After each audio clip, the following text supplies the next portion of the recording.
Hello there, and welcome to my channel Novice Modelling in the Midlife Crisis.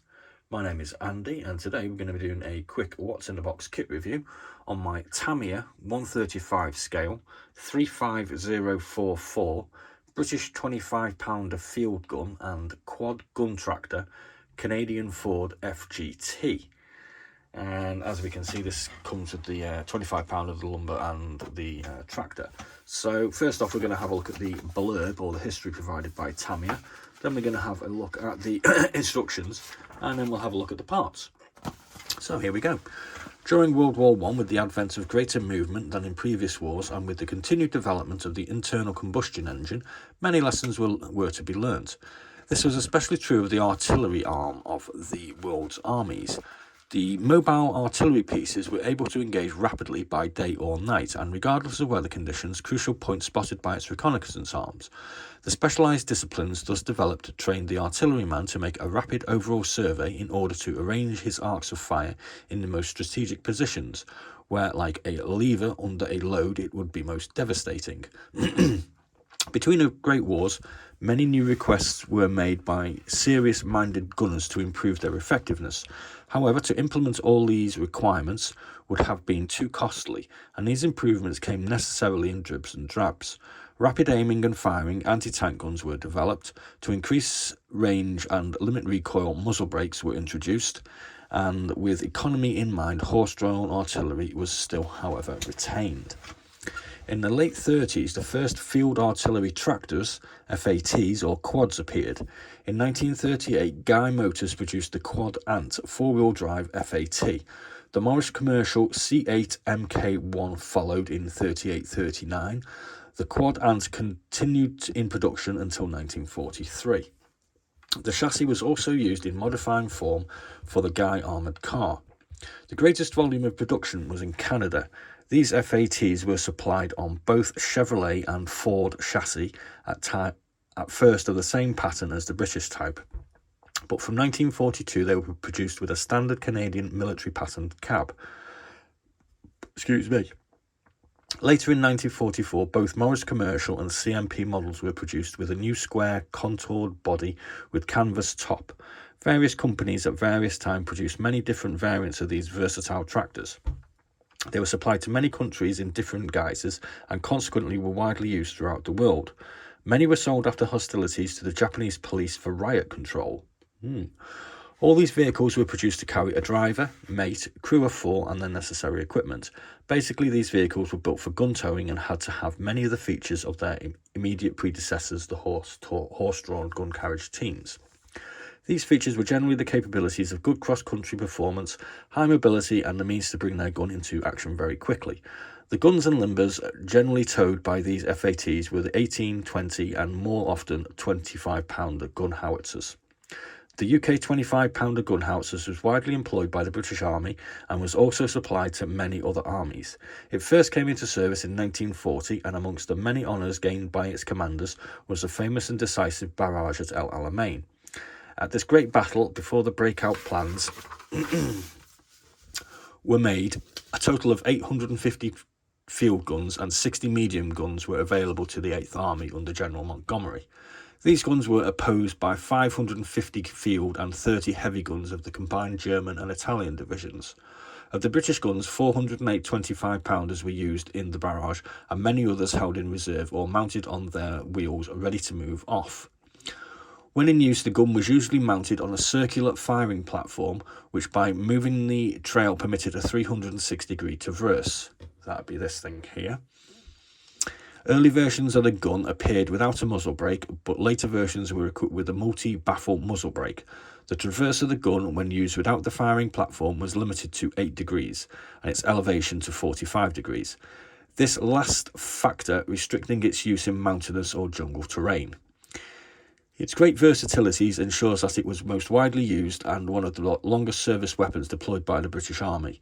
It was first designed by the British Armaments Research and Development Establishment, and the first prototype appeared in 1935. Trials were made during 1935-36, and the weapon was still standard equipment for the British Army of the Rhine until replaced by the self-propelled 105mm Abbott. The limber used with this gun was used to carry ammunition, the firing platform and other equipment that could not be fitted in or onto the quad. Okay, so let's have a quick look at the instructions. That took a while. First off, on section 1, we're going to attach the wheels to the drive shafts, I think they're called. And then we're going to start attacking our chassis. We're going to attach some fuel tanks. Then we're going to put our springs on. And we're also going to attach our exhaust system. Moving on to section 4, we get a fully detailed engine to build, which is nice. Number 5 is, fixing of the actual drive shafts. Number 6, we're going to put the actual engine that we've pre-built in. Number 7, we're going to attach the front bumper and the sort of rear bumper as well. Number 8, we're going to fix our seats into our cab floor plan. And we're going to put this central console in a fair bunch of levers. Then we're going to move on to our pre-assembled sort of cabin, and we're going to attach our window, our sort of plain glazing areas, and we're going to put this part in as well, which seems to be the rear bulkhead before you get to the wheels. Section 10, we're going to start attaching more parts to the cab, including our doors. This appears to be a sort of canvas cover that goes on the roof. Section 11, we're going to put our chassis, our cab floor and our cab all together. Don't get a finished picture, but I'm sure you get the general idea. Section 1, this is now moving on to the 25-pounder artillery piece. Here we're going to assemble our barrel. Then we're going to put it onto this gun carriage platform. We're going to start attaching some small parts to the platform. Section 5, we're going to attach the gun to the platform. Then we're going to attach some small parts. We've got a spade, length of rope, a couple of boxes and whatever. Then we're going to put the gun shield on the front. Number 8, we're going to put this spinny thing on the bottom, which I've forgotten the name of already. Then we're going to attach our wheels. We've got a couple of crates of artillery shells by the look of it. And we're going to attach all the parts of the limber together as well. Section 12, we're going to finish off the limber construction, like so. And then we should end up with something like this. There's our 4x4 quad, and there's our limber. Don't get a picture of the gun. Oh, there's a picture of the gun. There's a picture of it all together there. We get a couple of different marking options. We'll have a look at the decals in a second. This one appears to be the Canadian 1st Infantry Division on the top. We get decals for that. And this one is 8th Army by the look of it. And there we go. Now this actual kit was first produced in 1974, so we could say it's kind of from quite a vintage mould. So obviously more modern kits do give us probably slightly better representations and details. But as far as I'm aware, this is the only one of these available on the market in this particular setup. So I think it's still quite a nice, interesting kit. And it isn't particularly that expensive, probably based on the fact that it is kind of old. So moving on to the sprues.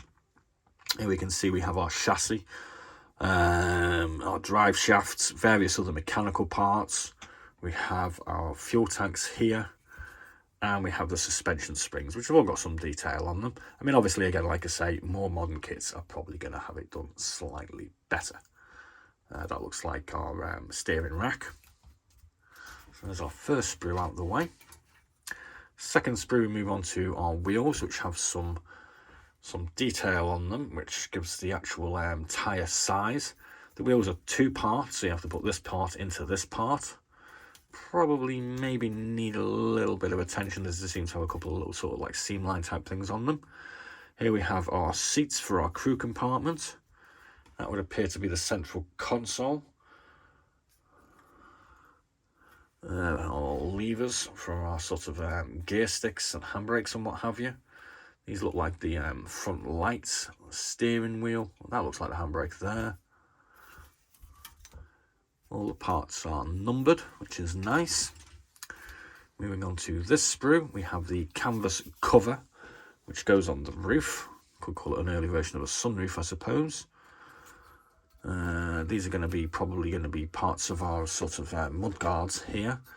We've got a radiator. We've got 2 doors with some basic sort of detail of a sort of handles and what have you. Doesn't appear to be any sort of rivets or anything. Not too sure whether or not that's applicable. Here we have our crew member, which as per a 1974 kit is pretty well detailed, I suppose. I mean, you have to remember the British uniform is kind of bland anyway. So you can see some definite detail on his fingers here. He's got rolled up sleeves with creases.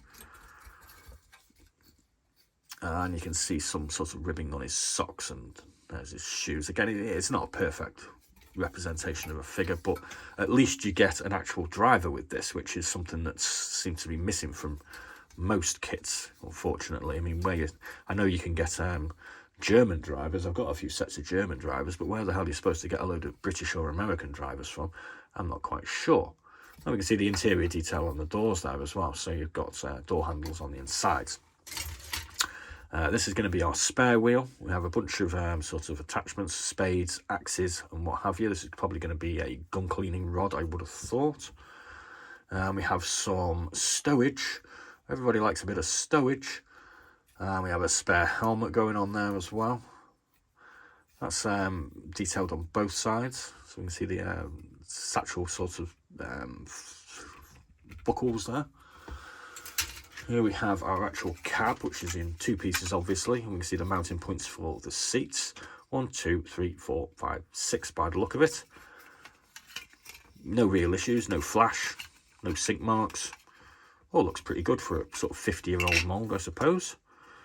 Here we can see we have some sort of rivets on the sides. And again on the rear. Lots of sort of hatches and compartments where we can stow stuff into. We have a little sunroof here, or somewhere where the driver's companion can pop out with a Sten gun or something, I suppose. So that goes on there like that, so that gives us a pretty good idea of the actual size of our quad. Got this little loose piece of rope, not quite sure where that's supposed to be attached to. And we have our clear glaze parts. Basic windshield, some side panels, and these ones on this sort of side of the roof here as well.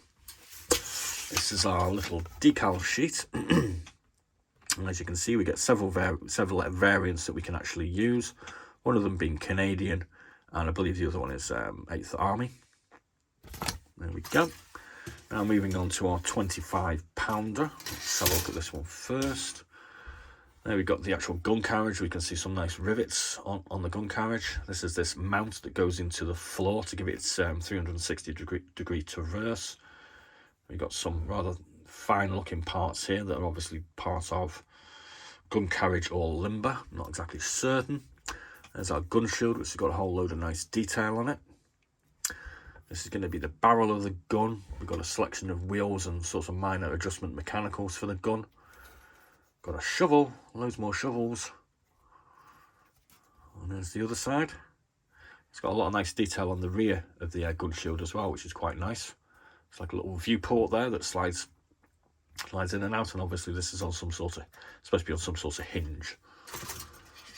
And on our last sprue, we've got more wheels. These are going to be for the gun carriage and for the limber. I'm guessing this is going to be the limber here parts. Yeah, and then you've got some sort of storage compartments there as well. That's going to be sort of like the towing hitch, I would have thought, this part here.